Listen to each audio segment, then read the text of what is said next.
My wife demanded, "I need access to your inheritance or I'm leaving." I said, "Leave then." She thought I was bluffing until she saw I'd moved the funds into an irrevocable trust that specifically excludes spouses. Her lawyer's reaction was priceless. Original post: I, 35 male, lost my dad last year, cancer. It was brutal watching him go. We were close, the kind of close where you don't need to talk to communicate, you know? He built a business from scratch, manufacturing parts for aerospace companies, sold it a few years before he got sick, invested the proceeds, did everything right. When he passed, he left everything split between me and my sister. After estate taxes and the split, I inherited about $823,000. My wife, 33F, and I have been married 6 years. She works part-time as a bookkeeper, pulls in maybe $28,000 a year. I'm a mechanical engineer, make around $94,000. We've always kept separate accounts. Her checking, my checking, one joint account for mortgage and bills. It's worked fine. When the inheritance cleared, I put it in a separate investment account at a different bank. Just my name. I told her about it immediately, showed her the statements, the exact amount, everything. I'm not the type to hide finances. She said all the right things. How sorry she was about Dad. How grateful she was that he'd been so smart with money. How it was a good safety net for us. How we wouldn't touch it unless we really needed it.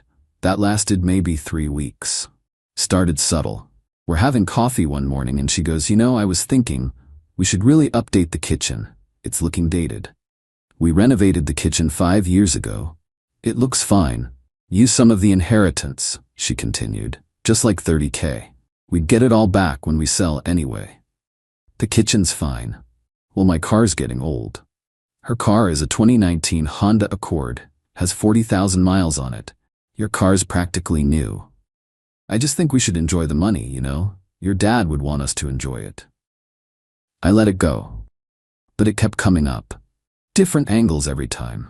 I've been thinking about going back to school, getting my CPA.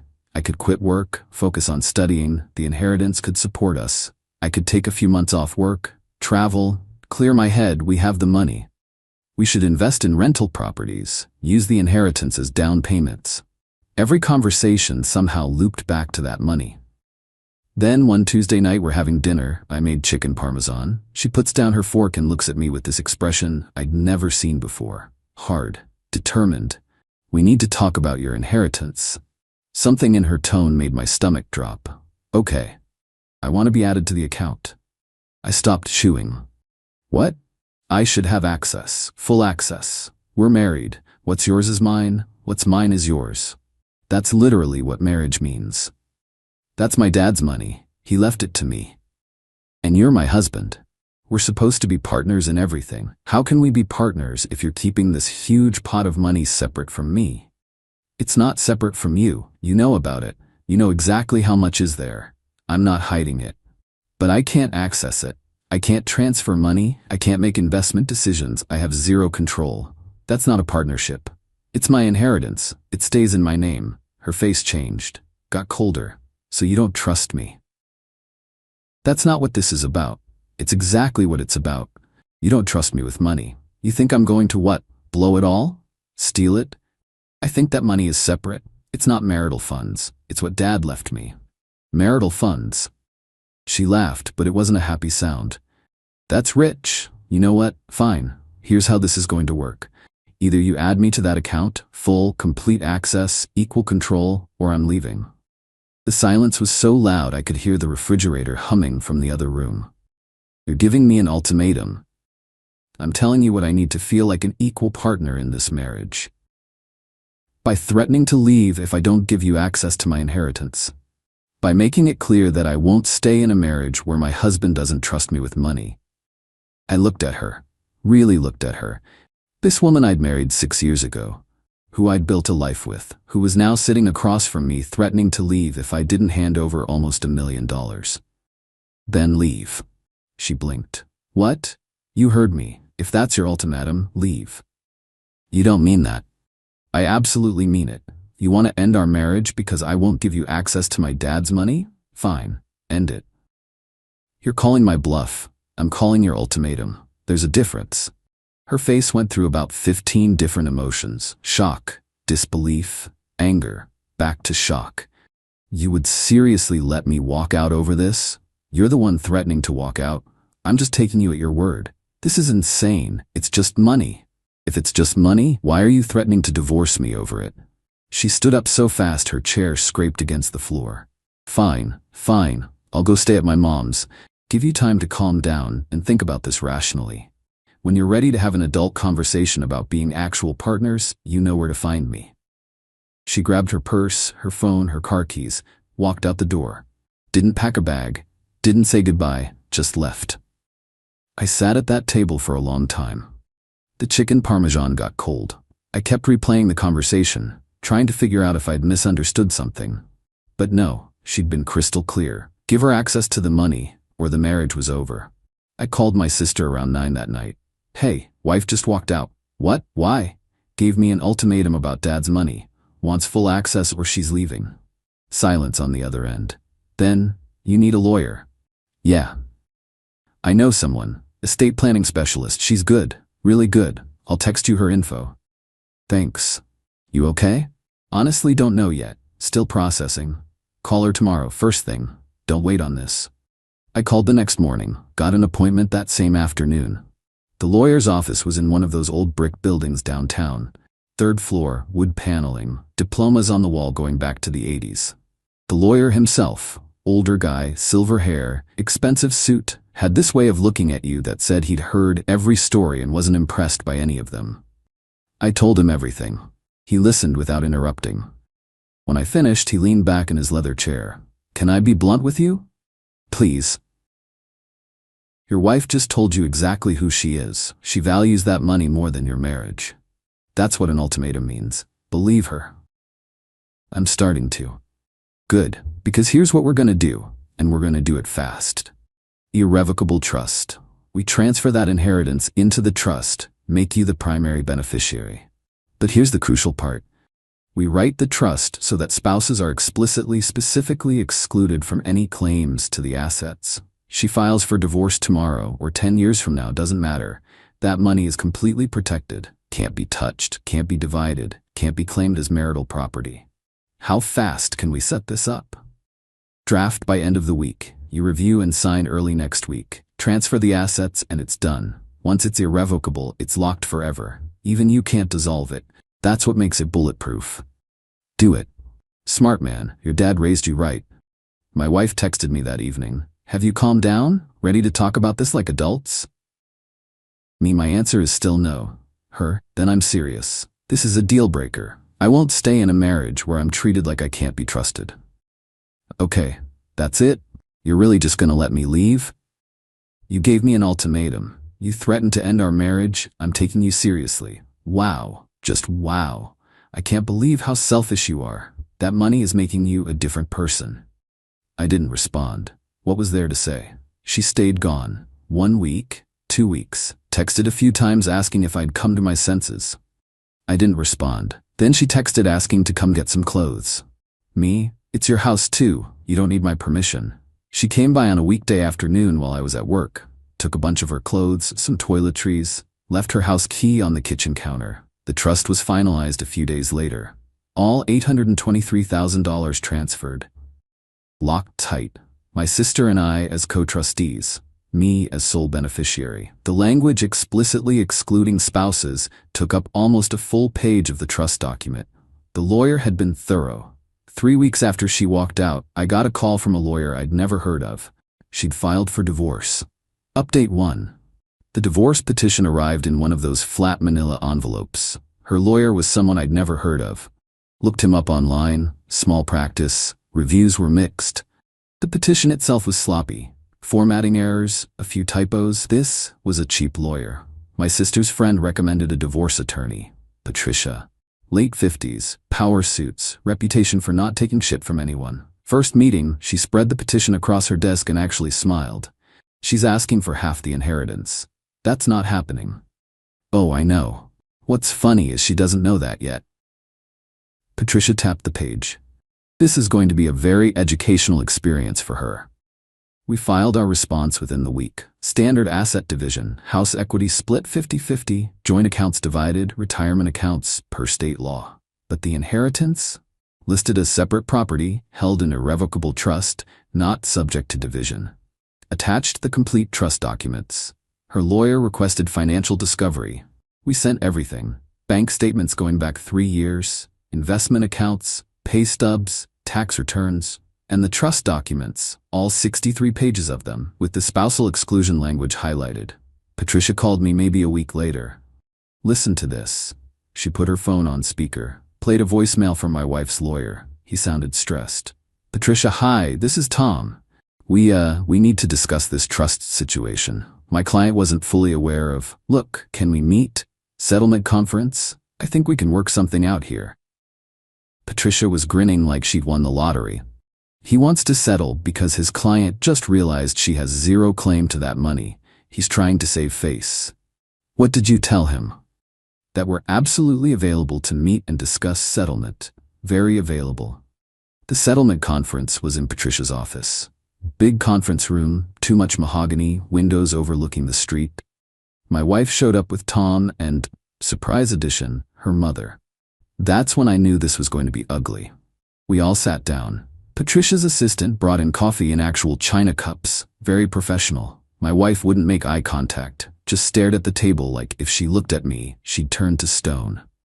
Tom opened. He was maybe early 30s, already looked exhausted. So regarding the trust, this was established after the marriage. During the separation, Patricia corrected. After your client issued an ultimatum and voluntarily left the marital home. Right, but the position we're taking is that this represents marital funds that should be subject to equitable distribution. Patricia opened her folder, pulled out a document. The trust is irrevocable and explicitly excludes spouses from any claim to the assets. The money never enters the marital estate. It's not marital property under any definition of the term. We'd argue this was established to defraud my client of her marital rights, that it was done in bad faith to hide assets. You could make that argument. You'd lose. Badly. The trust was established after your client threatened divorce and abandoned the marital home. My client was protecting an inheritance, which is his absolute legal right, from someone who just made it clear she valued money over the relationship. If anything, her ultimatum and threats gave him excellent cause to protect assets she had no claim to. My wife finally spoke. Her voice was shaking. That money is supposed to be ours. We're married. You filed for divorce, I said quietly, because you refused to share. Because you gave me an ultimatum about money you had no right to. Her mom leaned forward. You've always been selfish. Even when you were dating, I warned her about you.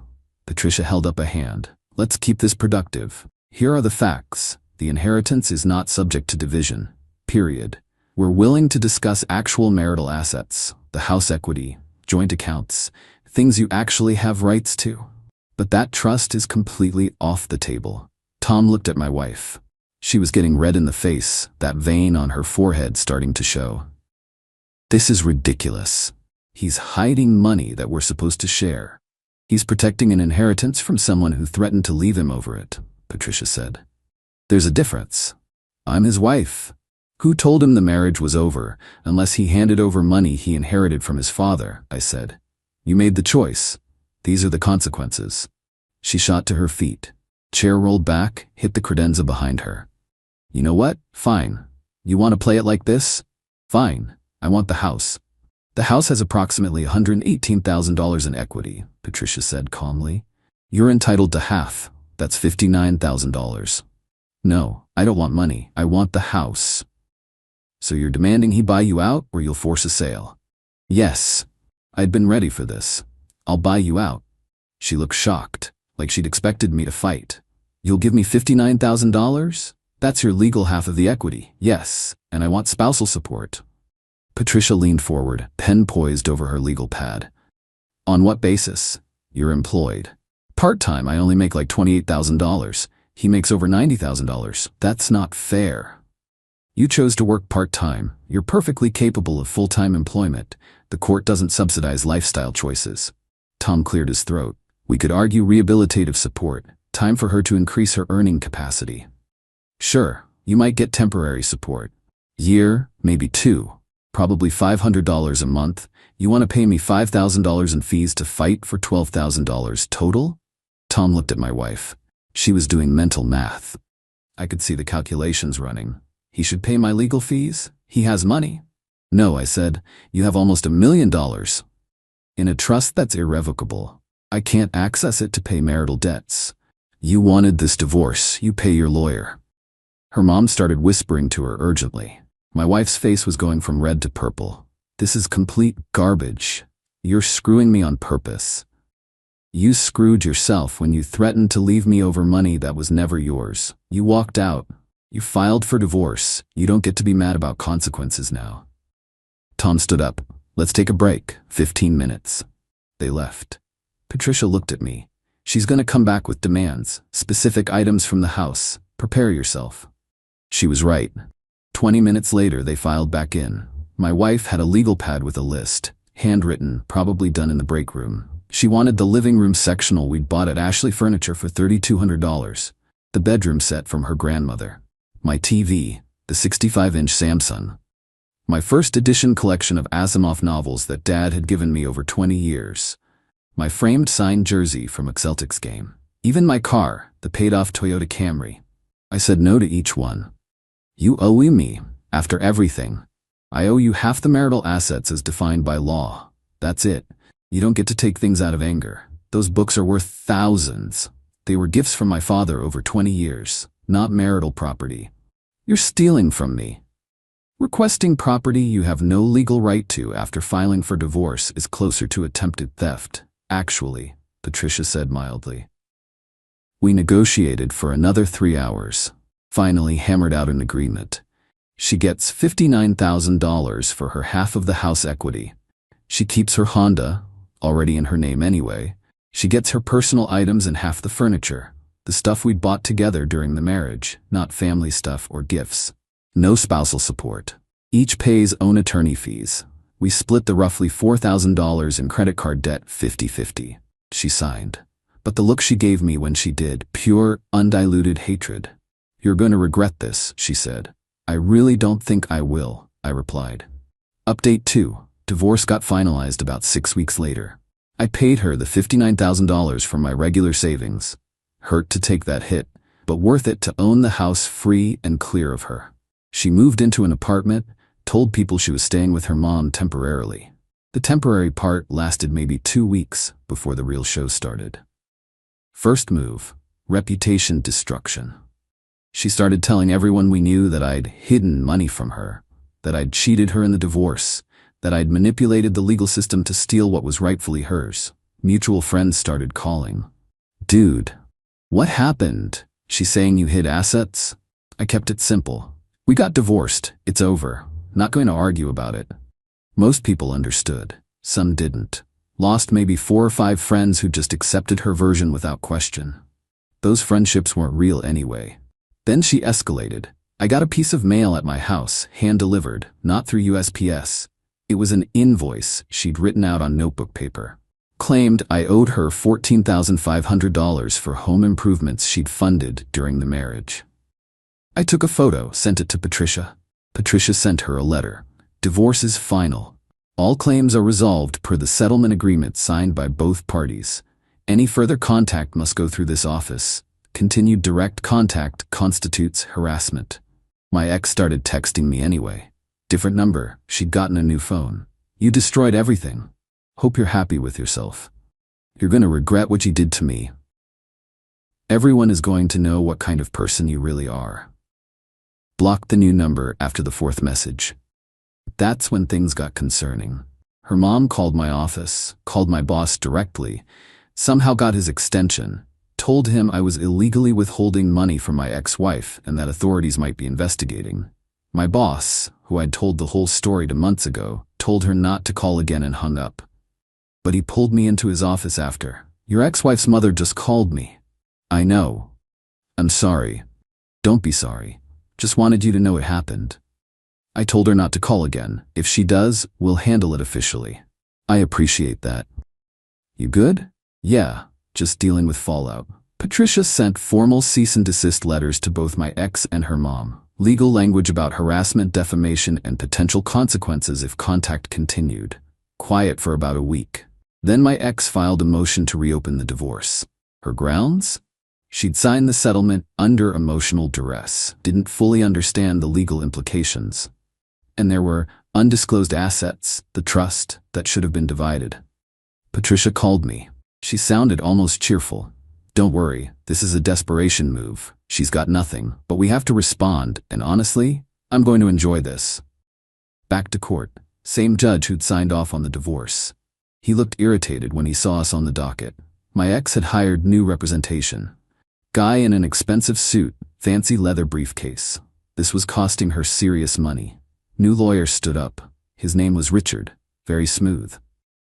Your Honor, my client signed the settlement agreement under coercion. The trust established during the separation contains what should be marital assets subject to equitable distribution. Patricia stood up.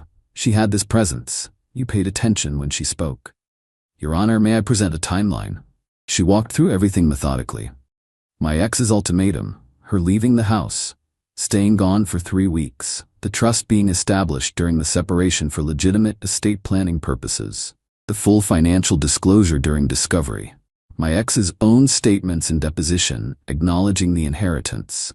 Then she presented the trust documents, showed the court the irrevocability clauses, the explicit spousal exclusions, the legitimate purposes for protecting inherited assets. The judge read through it all.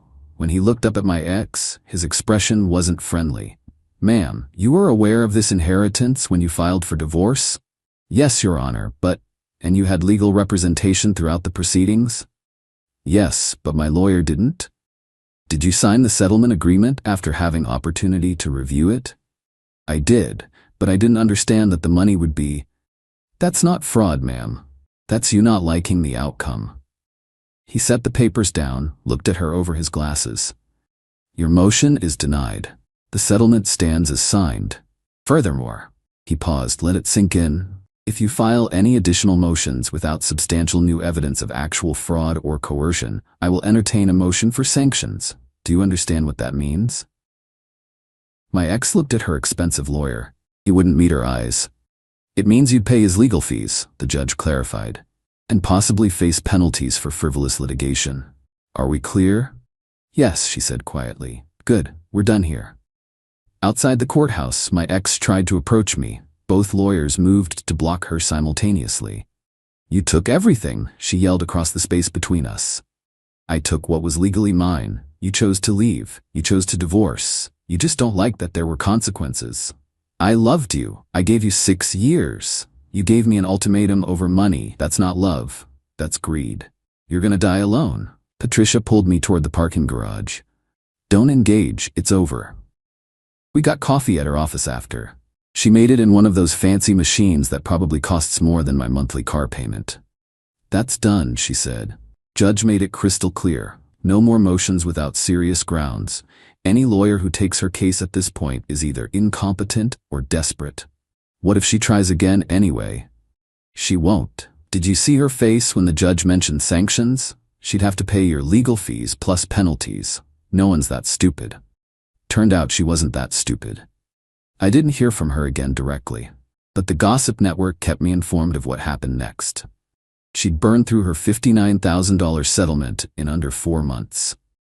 New SUV, some Nissan Pathfinders she didn't need, new furniture for the apartment, 10-day trip to Aruba, helping her mom catch up on bills, eating out constantly. When the money was gone, she tried to get a personal loan. The bank called me to verify employment and income. She'd listed me as a reference without asking. I told them I wasn't comfortable providing a reference for my ex-wife. Loan denied. Had to sell the new SUV at a loss. Moved in with her mom for real this time. The part-time bookkeeping job wasn't enough to live on. She tried to get full-time hours, but they'd already hired someone else for those positions. Last I heard, she was working 2 part-time jobs, her original bookkeeping gig and something at a retail store. Still telling everyone who'd listened that I'd financially ruined her. Meanwhile, I refinanced the house at 2.8%. The trust kept growing. Conservative index funds, consistent returns. My sister and I set up a scholarship fund in Dad's name. Gave out 2 scholarships this year to local engineering students. Dad would have liked that. Life was pretty good. Final update. It's been about 14 months since the divorce finalized. Time to close this chapter. My ex ended up getting a full-time accounting position at a different firm. Pays better than the bookkeeping job. She's still living with her mom, but I heard she's looking for her own place. Also heard she's dating someone. Hope it works out better this time. Her mom still badmouths me, tells anyone who'll listen that I stole from her daughter. Most people who know both sides just nod politely and move on. Some believe her. Can't control that. I've had to cut off a few mutual friends who kept pressuring me to help her out financially because I have the money and she's struggling. Those people got a firm no. When they wouldn't drop it, I cut contact. Real friends don't do that. The house is completely mine. Refinanced, made some updates, repainted the living room, got new furniture, turned the spare bedroom into an office. It feels like my space now, not our space. That was more important than I expected. The trust is doing exactly what it's supposed to. Growing steadily, conservative investments. My sister and I expanded the scholarship fund. We're giving out 4 scholarships next year instead of 2. Feels right. Feels like Dad's legacy is doing good. Got promoted at work a few months back. More responsibility, more pay. Been putting the extra money toward paying off the mortgage early. Should have it done in 8 years instead of 25. Started seeing someone about 4 months ago. She's a high school math teacher, has her own condo, completely independent. When I told her about the divorce, just the basics, her response was, "She gave you an ultimatum about your dad's inheritance?" What did she expect would happen? That was it. No digging for details. No questions about the amount, no hints about access, just acknowledgement that my ex made a really bad decision. We're taking it slow, but it's good, it's normal. No games, no manipulation, no financial demands. Just 2 people getting to know each other. My ex texted me a few months back from yet another new number. "Just want you to know I'm doing fine, better than ever. Never needed your money anyway." I didn't respond. Patricia had warned me about this. The "I'm doing great" message designed to make me feel guilty or get a reaction. I ignored it. The whole experience taught me something important. When someone shows you who they are, believe them the first time. When someone tries to manipulate you with ultimatums, let them follow through. When someone values money over relationship, let them choose the money. My ex saw that inheritance as a jackpot she deserved access to because she had a marriage certificate. When I said no, she thought an ultimatum would force my hand. Thought I'd cave. Thought I valued the marriage more than my principles. She miscalculated. The money wasn't even really about the money. It was about what Dad built, what he wanted to leave behind, his legacy. My ex wanted to control it, spend it, make decisions about it just because she married me. That's not how inheritance works. That's not how marriage works. When she demanded access or threatened to leave, she showed me exactly who she was. Someone who'd leverage our marriage for financial gain. Someone who'd issue ultimatums instead of having partnership. Someone who saw dollar signs, not a relationship. I called her bluff. She left. She filed. She tried to claim money she never had rights to. The legal system said no. She tried again. The judge told her to stop wasting everyone's time. Now she's living her life. I'm living mine. We're both better off apart. The trust did its job. Protected Dad's legacy from someone who thought marriage entitled her to it. Looking back, that ultimatum was probably the best thing that could have happened. Showed me who she really was before kids got involved. Before more time got wasted. Before things got messier. To anyone dealing with something similar, protect yourself. Set boundaries. Don't let anyone manipulate you with ultimatums over money they have no claim to. If someone's willing to end your marriage over money they never earned, never contributed to, never had any right to, let them. The right person won't demand your inheritance, won't issue ultimatums, will understand that some things are separate, that boundaries matter, that marriage isn't a free pass to everything you own. My ex wanted my father's money, wanted to control assets she'd never earned. Thought an ultimatum would work. It didn't, and I'm doing just fine without her.